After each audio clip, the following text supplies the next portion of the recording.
Hi friends, Mahanadi serial next பிரேமோ என்ன மாதிரியான twist ஆக்க போகுதுன்னு பார்க்கலாம். காவேரி போலீஸ் ஸ்டேஷன் போயிட்டு அங்க நம்ம விஜய்க்காக போராட்டம் பண்றது எல்லா விஷயமும் நம்ம சாரதா இப்ப தெரிஞ்சுக்கிறாங்க. உடனே சாரதா இப்பவே போற, அவளை போய் கூட்டிட்டு வராத, விட மாட்டேன்னு சொல்லிட்டு சாரதா பிரச்சனை பண்றாங்க. உடனே சாந்தி அவளுடைய புருஷனுக்காக அவ போயிருக்கா. நீ வேண்டான்னு சொல்லிட்டா. உடனே அவ அதை கேட்டுப்பாளா சொல்லு. அவ அவ புருஷன் கூட சேர்ந்து வாழணும்னு சொல்லி முடிவு எடுத்திருக்கானா, அதை நீ ஏன் தடுக்கிறன்னு சொல்லிட்டு கேட்குறாங்க.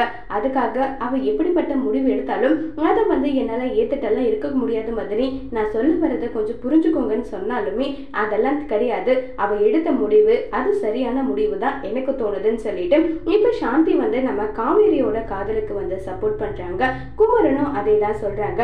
இப்போ சாரதா என்ன பண்றதுன்னு தெரியாம சாரதா ஒரு பக்கம் ரொம்பவே வருத்தத்திலையும் பயங்கர டென்ஷன்லையும் இருக்காங்க. இப்போ சாரதா என்ன செய்ய போறாங்க? அதுக்குள்ளவே நம்ம விஜயை எப்படியாவது நம்ம காவேரி வெளியே எடுத்துடுவாங்களா? அப்படி ஒரு வேலை வெளியெடுத்தா விஜய் காவேரி சேர்ந்து வாழ வெண்ணிலா விஜய் காவேரியோட லைஃபை விட்டு ஒட்டுமொத்தமா கிளம்பி போவாங்களாங்கிறதையெல்லாம் வரப்போற எபிசோட்ல வெயிட் பண்ணி பார்க்கலாம். தேங்க்யூ.